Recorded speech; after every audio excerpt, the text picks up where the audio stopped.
Good morning everyone, welcome back to Channel 2 Vlogs, and today I got a 240Z to photograph, so I'm really excited for that. It's about 7:45 right now, just starting to pack up, and I'm driving the Sienna van. This is my photography van.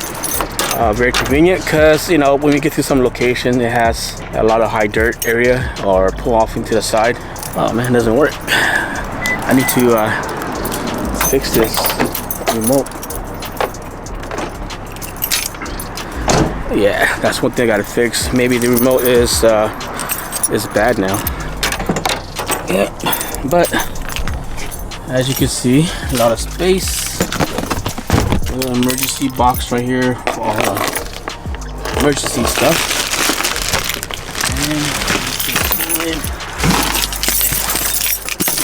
And I always bring an extra chair just to hang out. Blanket, coolant. Everybody must have at least a fire extinguisher in their car. At least, you know, you never know, you're gonna need it.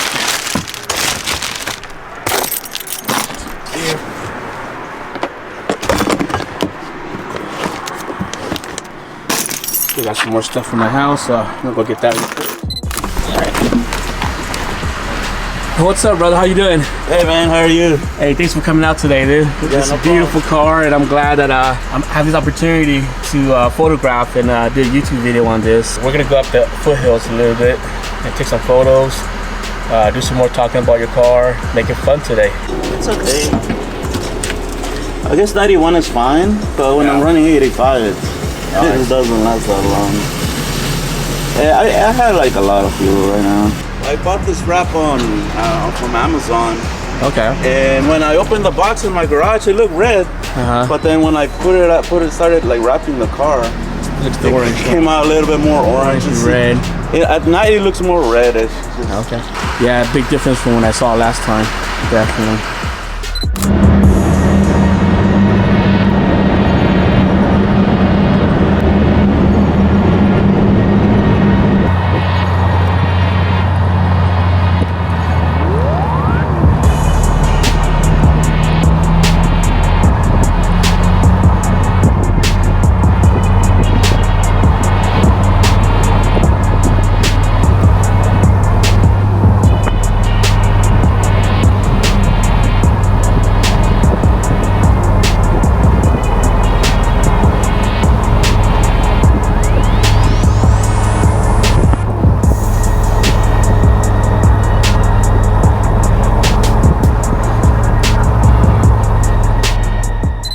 Alright, we made it to our favorite station, Humphrey Station right here. But today we have the pleasure of meeting Alvaro and his 1977 280Z with a secret swap that he's gonna show you in a minute. Yeah, so this all happened back in 2015. I was looking for an S13 chassis. I had a 370Z when they came out in 09. When I got that car, I joined some clubs, some Z clubs in Fresno. A couple of people had some S30s, and I really kind of fell in love with it too.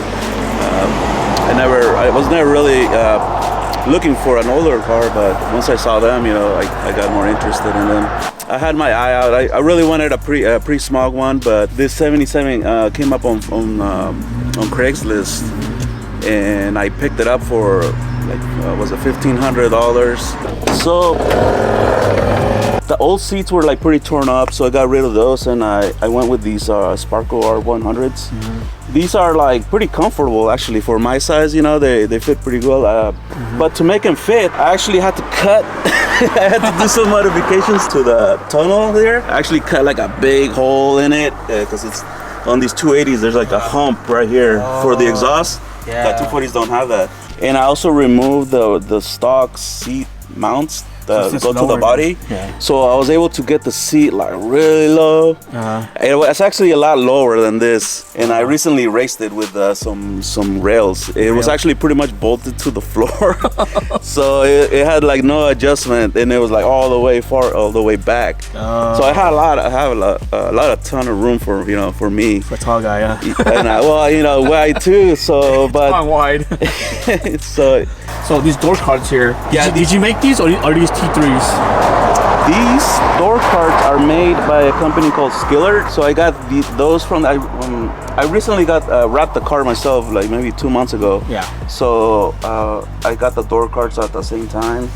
I also replaced like a lot of this weather stripping. Yeah. When I did the wrap, I pretty much took the car all apart and I wrapped individual parts, and it made it a lot easier. Like for example, like I removed the windshield and I put new rubber on it. So when you did that, it was a lot easier to wrap the car. I didn't have to like worry about it. Yeah, because the door cards I have is from T3 and it has some kind of like a texture to it. This one's really smooth for Skiller. Yeah, this is just bare aluminum. You can get them like bare aluminum or powder coated, like wrinkle finish. Oh yeah, you know. That's what I have. I have the wrinkle one with the texture. It has a electric power steering rack, just a little motor that goes off the column. I think they get them off several cars, like electric cars. Like the Prius? Yeah, Prius, and I think Subaru has them too, and other Nissans. Was it pretty hard to install the power steering on this one here? No, it's pretty easy. I mean, you just kind of take down the steering column. They give you a new steering column. I bought a kit from Silvermine Motorsports. Okay. You just remove the steering column and you put the other one with the motor already attached to it, and it's just like couple of wires, you know, just power ground. I bought the kit that has the GPS sensor, so the GPS sensor just tells it how fast you're going, and it modulates, like it'll get stiffer when you're going faster. Okay. And when you're going slower, it becomes easier to turn. And in the back, just have a fuel cell. And I made this harness bar. Oh, okay. It's for my 4-point harness. Okay. I'm not a very big fan of the harness, to tell you the truth. You know, it feels safer with it, but just getting in and out, you know, I don't really enjoy it that much. Maybe I'll put the original seat belts back on. Because the original ones are just the lap ones, right? Yeah, they're just like 3-point, like just real quick, you snap in and you go. So what inspired you to build this right here? Was this built or was this bought from Skiller too? This is also a Skiller part. I really like their, you know, this design. You know, it's pretty solid. It's pretty solid, you know, aluminum. I just like the way it looks. It kind of mimics a little bit the original one. You know, it's much lower profile, but it's just a little bit different. And I also bought this one after I purchased the front air dam. So I also had the Skiller front air dam and splitter. So this one's pretty aggressive. So I had to kind of keep the wing a little aggressive too. Oh yeah, just to match the rear. This one just kind of is like lower and just a little bit more aggressive. So are these from Skiller too, or? No, actually these are I bought them like off like summitracing.com, the website, and I just I was looking at the different sizes. These actually, they say they're for like a BMW, but you know, they're just universal. Okay, like universal part. Yeah, but this looks like from the original 280, right? Yeah, these are just original 280 bends. These are just a little bit. The Skiller, this whole unit, like from here, this is, you just buy this whole thing. It's a whole piece then. Yeah. Okay. And there's actually a part like underneath that mounts under the engine. It's connected. So yeah, it makes it pretty, you know. Oh wow. It's pretty solid then. Pretty solid. I was having some issues with vibration. So the hood was actually opening up by itself. Oh, okay. So I added these things. I don't really like them, but just whatever works, right? Yeah. It's a S13 SR20 DT. It's a black top. Stock block is pretty much stock. I haven't upgraded the pistons or anything yet. I do want to do that eventually, but right now it's just stock. So with the SR20 in here, there are so much space in here because in my 240Z, the L28 actually goes up to like right here. The Raider is right here only. This motor actually has a lot of space right here. You know? Yeah, so it's just 4 cylinders, so you're missing 2. You know, you have 2 more pistons there. Yeah, for the 5.6, and that's the old cooler here, right? Yeah, before I had it on the front, but I didn't really like how it looked in the front. It didn't look that clean, so I'm like, well, I have a lot of room here. I just put it there.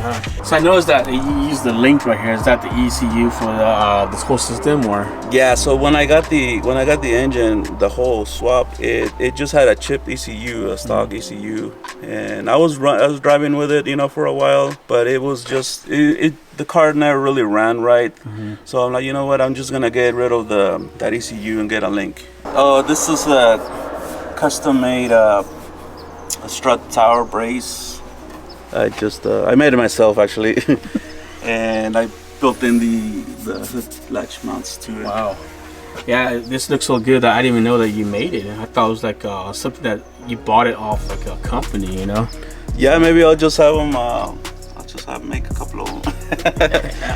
Okay, so on this car right here, we talked about the motor, the interior. Can you go over what's on your suspension setup, man? Oh, my coilovers from Silverman Motorsports. I have T3 control arms front and back. I have Wilwood brakes, 2-piece rotors. I got that kit from T3 as well. The back, I don't have those yet, but I do have the 240SX rear disc brakes, stock that comes with drums, so I got rid of those. I like how you kept it very original with the two piping like that. I like how all the 240s and 280Zs come out like this, you know? That's really cool. Like yeah, that, I was lucky to find this 2-in 2-out muffler.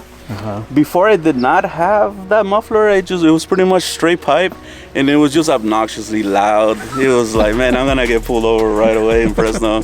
One thing I do want to do, like I was saying, I do want to get it's capable of making more power, but I don't want to do that yet unless I upgrade the bottom end, maybe change out my transmission, go with a CF transmission, and probably maybe even upgrade my differential, the CV axles that I have. You know, they're rated for like 180 foot-pound torque. You know, I'm making like more than that, so they're like, oh, when are these things gonna pop? You know. Yeah, shout out to the North Valley C Club members. You know, especially Woody, Eric. They have been helping me a lot with this project. My nephew, all the club members have helped me a lot. So thank you for all that. Thanks again, appreciate it. Yeah, man, thank you. Yep. Looking forward to it. Yeah, love cruises.